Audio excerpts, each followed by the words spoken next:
Buti pa yung damo na kinabang. Ang haba niyan hanggang dun yan sa dulo dun. Ayun oh. Hanggang dun sa dulo dun.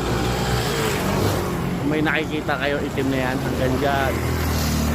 Kapag ganun. Ayun. Hanggang dun. Yan guys. Yan. Hanggang dun sa dulo dun. Paket pa ron. Siguro kung may mga 200 bahay meron yan. Ganong karami yung bahay dyan na hindi pinakinabangan.